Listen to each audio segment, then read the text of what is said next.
Hey guys, welcome back to the channel. It's Alyssa. I'm back with a reading vlog. I have not done a reading vlog in a long time.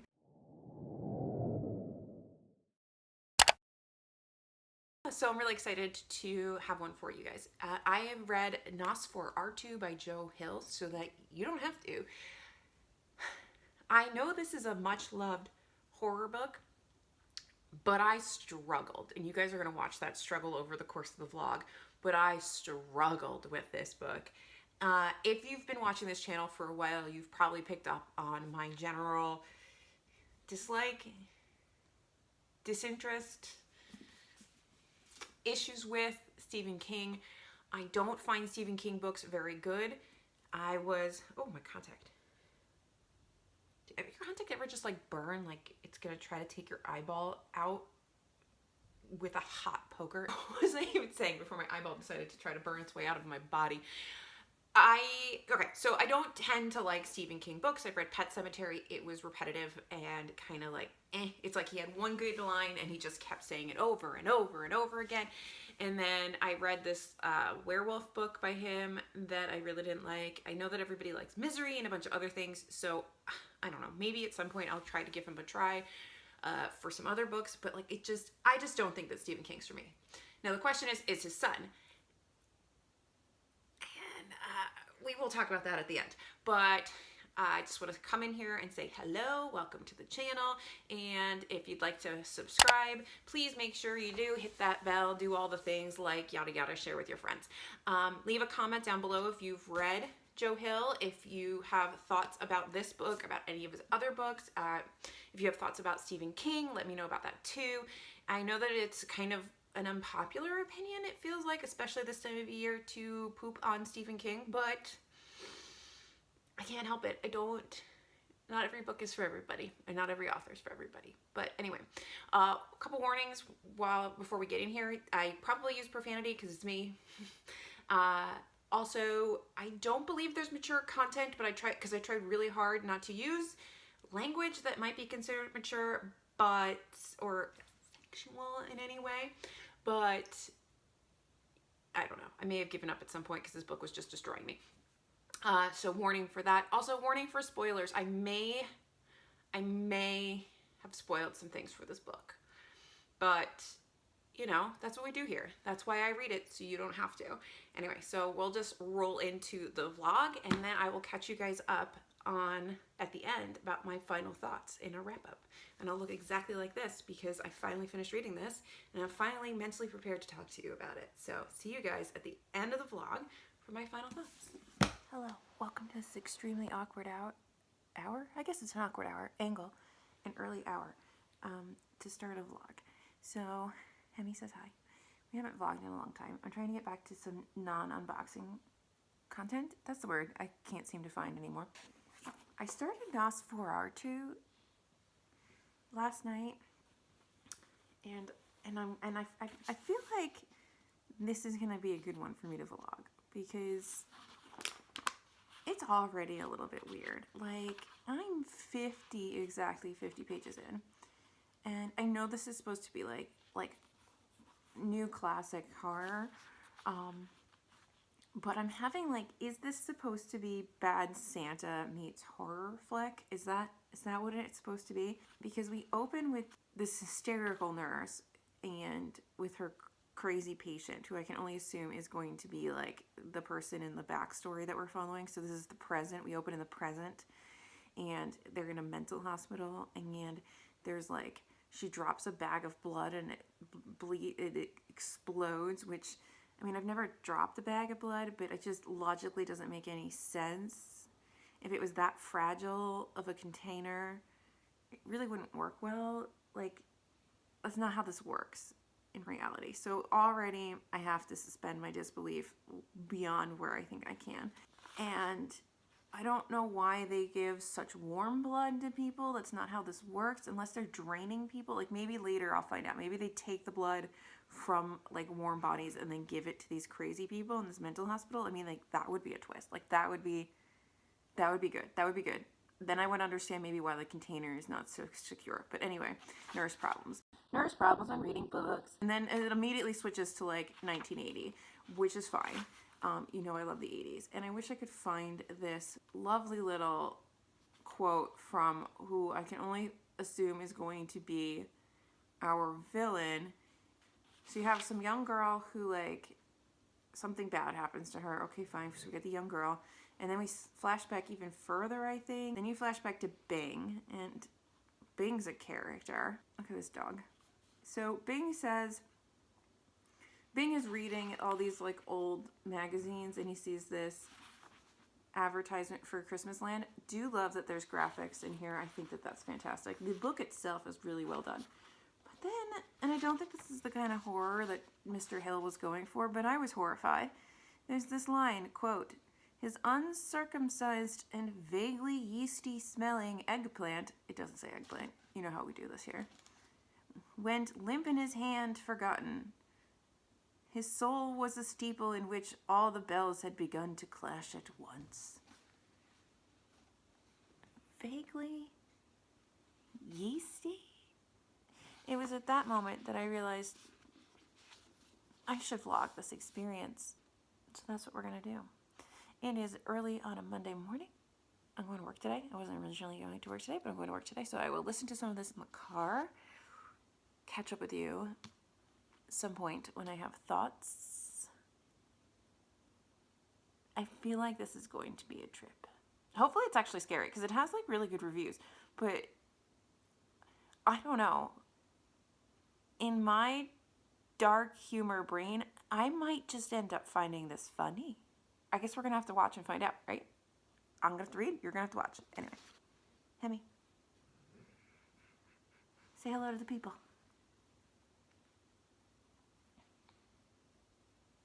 See you in the next update. Bye.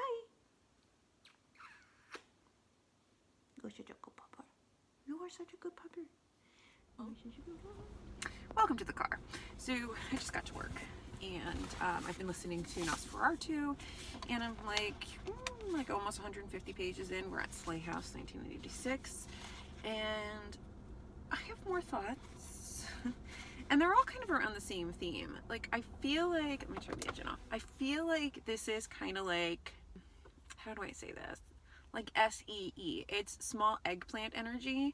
There is a lot of use of, like, crass language, I think, for effect. Like, I think he's trying to use it to make you feel cringy. Like, and I just don't know if it was strictly necessary. Like, it feels like this weird crutch that he's using to, like, make this really uncomfortable by making it using these, like, incredibly misogynistic and crass language.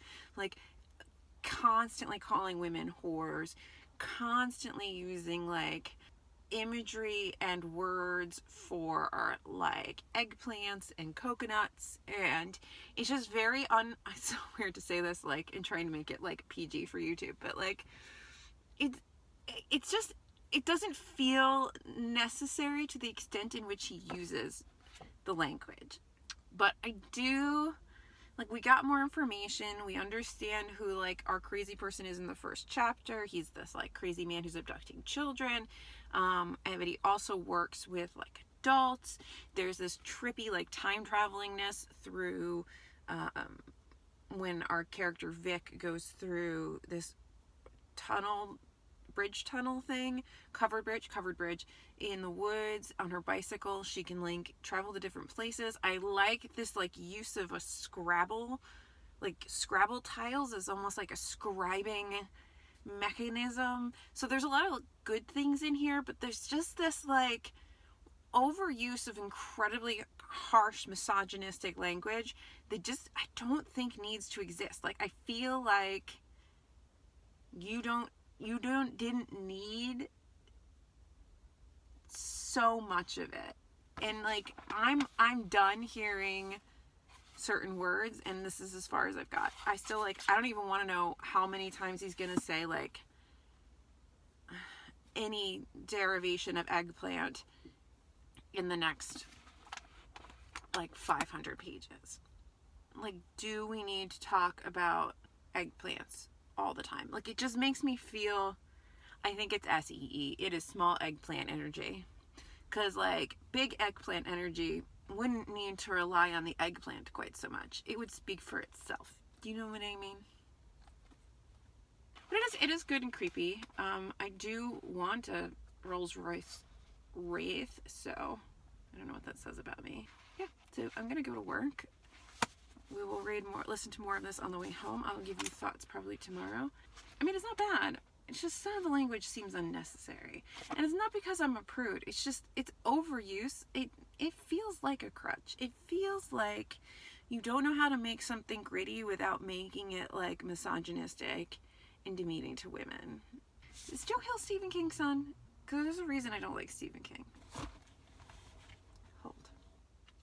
Yep, Joe Hill Stephen King's son. So I feel like that might explain why I don't... I feel like this is going to explain a lot of things. Because I'm having the same feelings I have when I read Stephen King. Like, why must we rely on this language?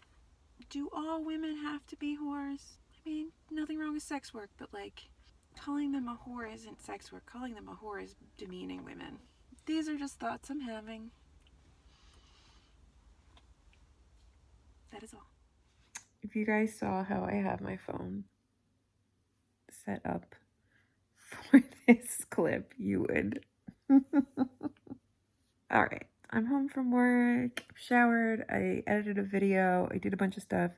I listened to more NOS4A2 on the way home, and I honestly am not understanding the hype of this book, and I'm disappointed because I feel like this is so hyped up in the, like, horror book community as, like, just, like, a great book that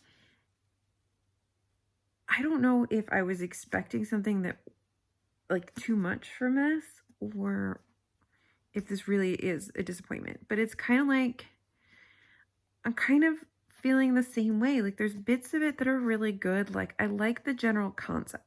The general concept of the story with this, like, guy in Christmas land, and he takes kids, and he's got this helper person who's doing stuff and is, like, murdering people, and this ability to sort of travel between worlds, and, like, the psychological pieces. I'm enjoying that part. I am not enjoying a lot of the language and the imagery and the way that Joe Hill is creating horror. It's not horror. It's like, when you watch the Saw movies, they're not really scary so much as they're, like, cringy, because, you know, you're watching somebody, like, put their hand into a box of hypodermic needles, right? Like, that makes you have a visceral reaction, but it's not horror. It's like, ew. This is, like, the language equivalent of ew. Like, everything is an eggplant reference. Everything is, like, hyper-sexualized. It's like he sat down and thought, what are the most triggering things in the English language or like, for people? I'm going to put them in a book and sprinkle them throughout this loose structure of a great idea, and it's going to be a horror book. I'm just not getting it. Like, I'm not getting the overall love of this book. And I'm 270 some odd pages in, which is, like, almost 40%. Like, I'm here. Like, it's a good chunk of the book. It could turn around. I'm going to try to have some faith, I guess. But, like, I just don't get it. Like, if you've read this, I would love to hear your comments, because I would just tell me why you love it, because maybe I'm missing something, but, like, maybe I'm more of, like, a Hitchcock, like, leave things up to the imagination. That's scarier than, like, being in your face and over the top for me. Maybe that's why I prefer gothic horror to, like, this, like, Saw 12 horror. I don't know, but tomorrow I have the day off. I have a bunch of stuff to get done around the house. I want to do my nails. All of these are great for listening to and getting through this book. I will say that I think if I wasn't vlogging this, I might DNF this at this point. Because I don't really care about anybody in this story enough to know how it plays out. I feel like that's a problem at this point because I feel like I'm supposed to care about Vic, but I don't. I don't really care about her. I have no connection to any of these characters, so who the hell cares? Anyway. Again, let me know how you feel. I'm going to start doing nighttime stuff. And I will get back to this cluster dumpster fire thing tomorrow. Okay. Good morning, everybody. Before I start cleaning or continue cleaning, because this place is, you haven't had a vlog in a while, this place is still a dump, always is. Before I start getting my day going, I'm already thinking about being done. I just wanted to show you guys outside because it's like a really nice fall day out and I'm kind of loving it. I'm thinking about sitting outside to listen to NOS4A2, but like also, I don't know if it's too cold. But I got the laundry going already. I packed up a box of books there for my co-host Naomi. Those are all books I'm sending to her. I do have to bring them to the post office along with like a big sack of big sack of clothes for ThreadUp.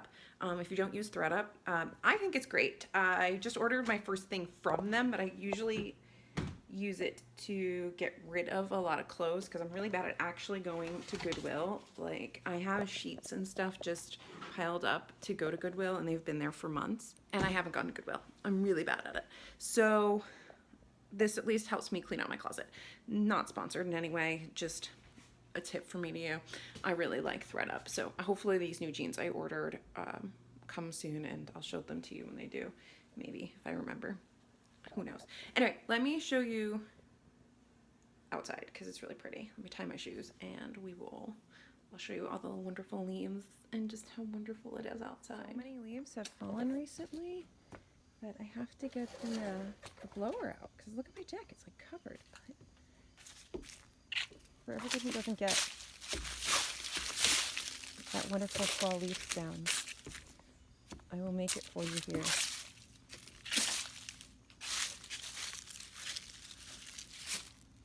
Hopefully that made some people happy because I know not everybody gets that lovely sound. But you can see like off in the distance, there's some leaves changing.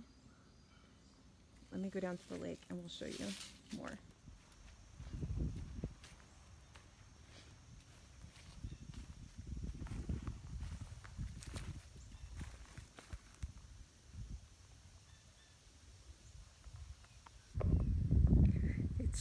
It's so pretty.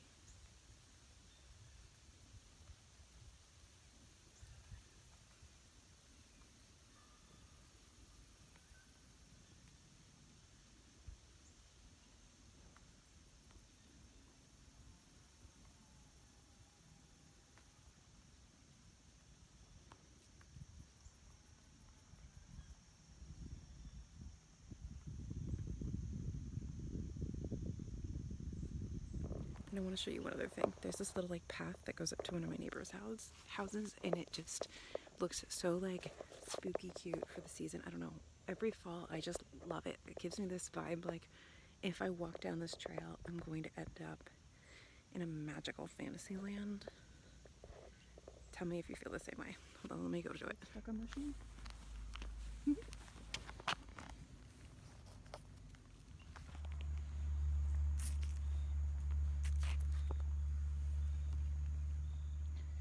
You can't tell me this doesn't look like the beginning of a beautiful path into some sort of magical area filled with fairies and gnomes and just mythical creatures. I love it so, so much. Or I have an overactive imagination.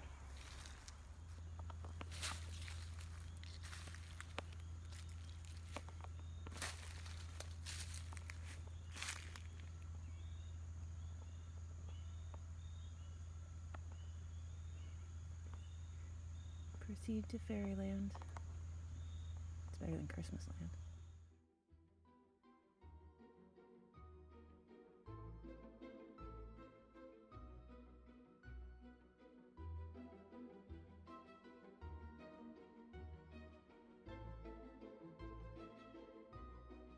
like, I get that these are supposed to be like bad guys, but like, why do the bad guys just have to use, I don't know, I just feel like they're so freaking reliant on crass, violent language. Like, it's not scary. I'm mostly just like, no. Also, where's John Wick when you need him? Because Hooper, and I hate doing the right hand. I can't paint my right hand. This is not my best job. But since we're almost on vacation, I can have nails, so we're going with it. Where's John Wick?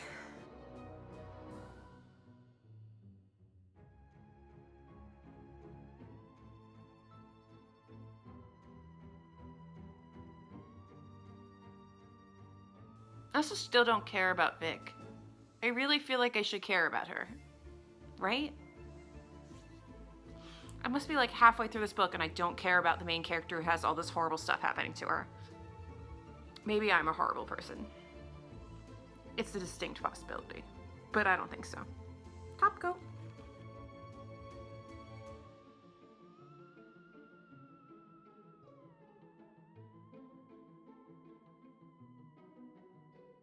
I would like the Ginger Snap Sleepy Time spray.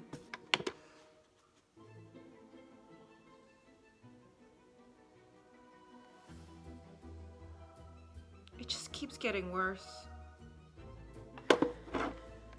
It's gonna be a long day. But at least I'll have nails. Whatever that does for me.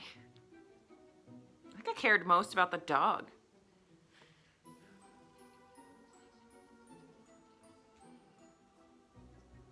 Why is this book almost 700 pages?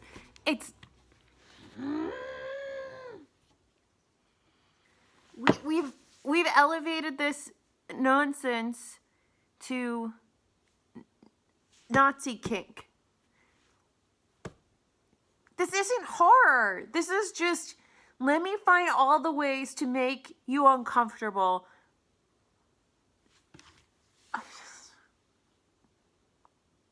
The only character I actually care about is the dad, poor Lou, poor fat Lou, and the dog who needs John Wick to come avenge him because...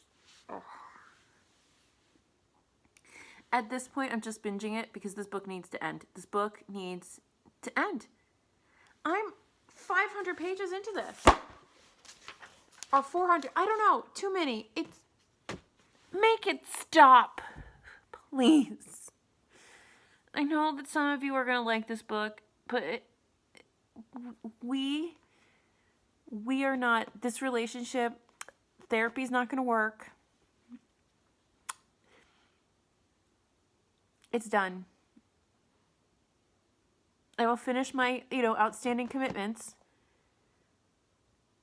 But the relationship has expired. It is.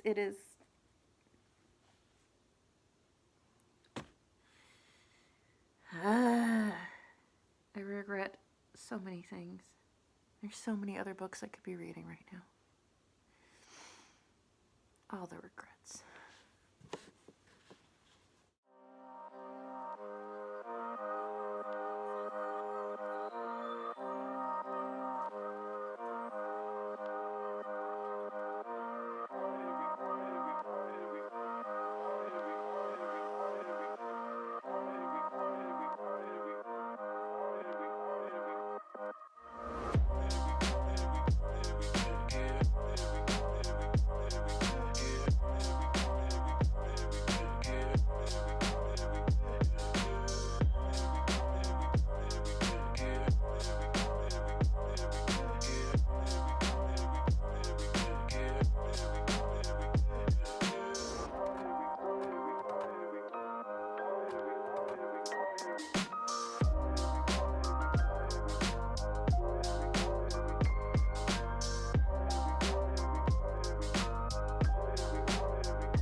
It's finally done.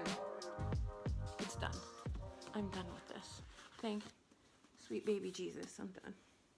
Oh, God bless the spaghetti monster in the sky for finishing this book. Now I have to get my thoughts together. We're gonna do that a different day. This is too much. More on my next day off. But we're done with it. It did not get better. It did not get better. Also, I look like a crazy person because that's what happens when you read this all day. Just, what a waste of a day. All right, so I think it's clear that I didn't really like NOS4A2. And there's some really key reasons why I was not a big fan of this.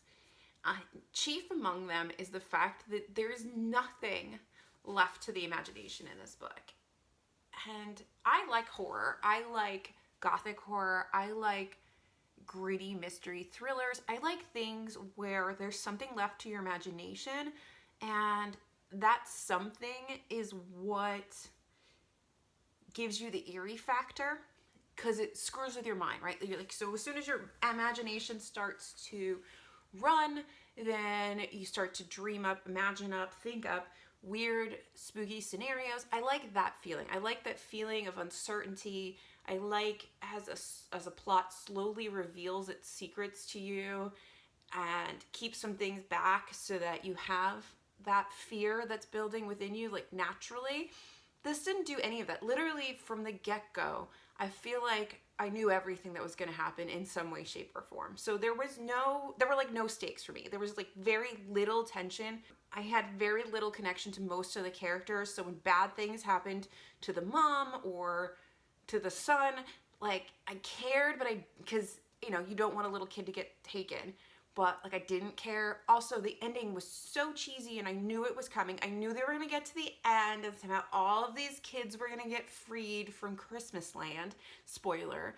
And somehow they were all going to, like, everything was going to be happy, scrappy, right? But the number one thing, two other things I really hated about this book, not the number one. The number one thing I hated was that there was everything was, he left nothing to the imagination. Everything was vomited out onto the page. There were no secrets. There was no slow reveal. There was no tension. It was just so obvious from the beginning. Then, as I said about 1,000 times in the vlog, you can probably guess what I'm going to say next. The language that is used in here, the amount of times, then the variations on the word, I don't think it's necessary. I understand that for a couple of the characters, it is necessary for using that gritty language, but it doesn't really, that sense doesn't just center around the bad characters that are screwed up in the head and then may have, like, weird, misogynistic, aggressive thoughts, feelings, tendencies. It's sort of an underlayer in almost the entire book for almost all of the men in this book. It is very pro. And then the women, I don't know, it's like, so you have the mom, and the mom is a freaking badass, right? Vic is a badass. She is struggling with the mental effects of being kidnapped by the NOS4A2 guy as a child, struggling with what is reality and what isn't. She's in and out of, like, mental health institutions. She has this kid that she loves. She has this man that she loves, but she can't really, like, totally commit to him because she has her own screwed up things, right? So, like, she should be a compelling character. She's not really, but she should be, right? So she's got a lot potentially going for her. And then she, of course, is going to become the savior, right? Because she's got to save her kid. When her kid gets stolen by the NOS4A2 guys, like, payback, she has to be the savior. But then, in wonderfully chauvinistic fashion, in my humble opinion. She's murdered and replaced by like a younger, more put together version that gets to become her kid's like pseudo stepmom because she starts dating his dad. And then they go and free all the children, and they go and like, yay for this child having a better mom now because his new mom figure is going to be. It annoyed me so much that he couldn't just write a powerful woman who was able to get her child back and have a life and get her shit together and really overcome her demons. And like, no, instead you just kill her and insert another woman into the slot because we're all exchangeable. It really irritated me. And like, there is this line in here. Let me try to find it. So Vic ends up back at her dad's house. So her dad leaves them when she's young, like leaves her and her mom at some point before she gets like in her teenage years. And then Vic kind of goes off the rails. Then she gets taken by the NOS4A2 guy. Then she escapes him. Yada yada. And then her life kind of is a series of mental health issues and problems and alcohol abuse, yada yada.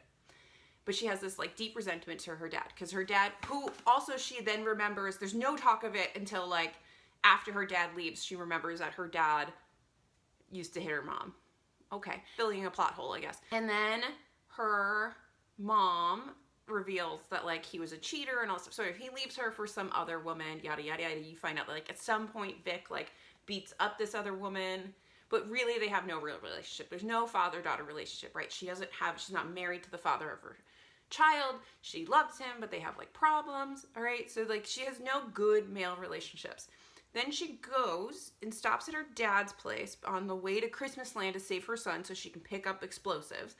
And this is the conversation she has with dad. Her estranged father. These are her thoughts.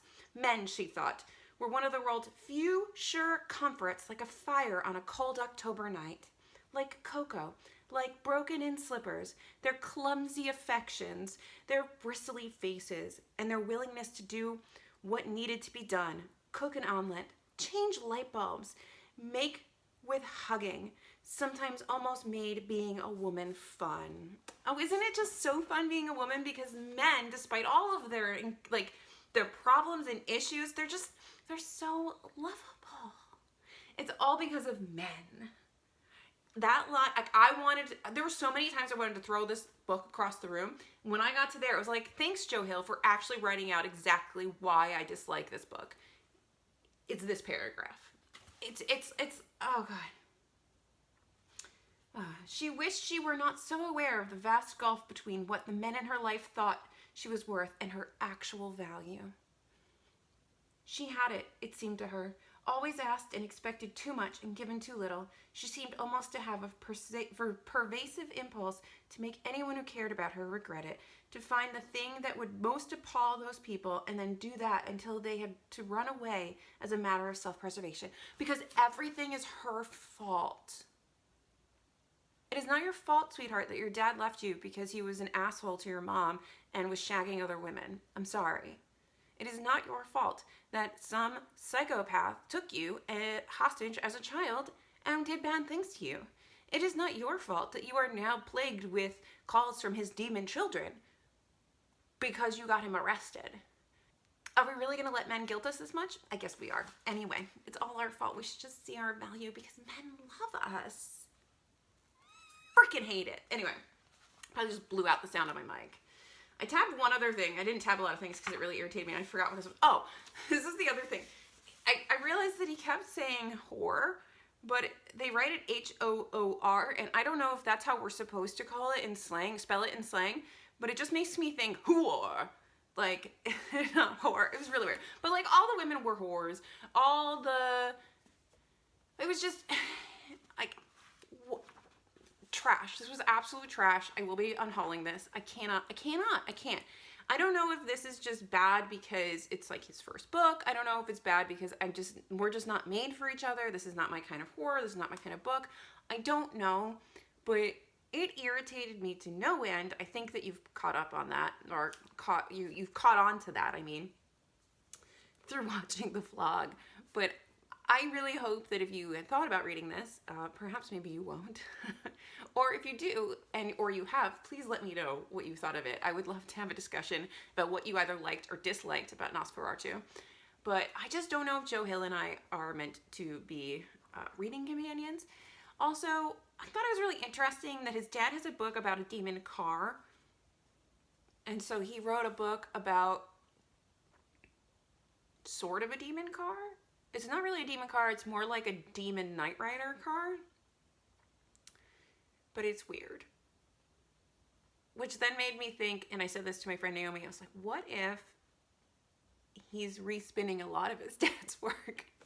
I don't know, I have no evidence to support this other than me going like, you both have cars in your horror books, but I don't know. Is there a relationship between NOS4A2 and Christine? I don't know. But anyway, that was my reading vlog. Hopefully my opinions and thoughts were well organized. I don't know. I don't know if you can tell from like the general bags under my eyes that I just tried to cover really quickly that I'm tired, but I did not sleep well last night, but I am officially on vacation, so I'm gonna get some sleep.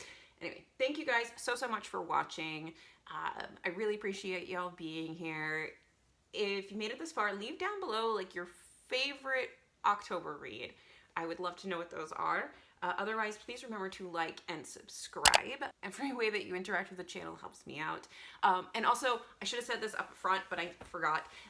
Thank you guys so much for the new subscribers. I noticed that since I did a little talk with Jess Owens from Book Community and a few other creators about the book Cast, and I noticed an uptick in my subscribers, and I just wanted to say hi. Thank you. I appreciate you being here. I hope you stick around.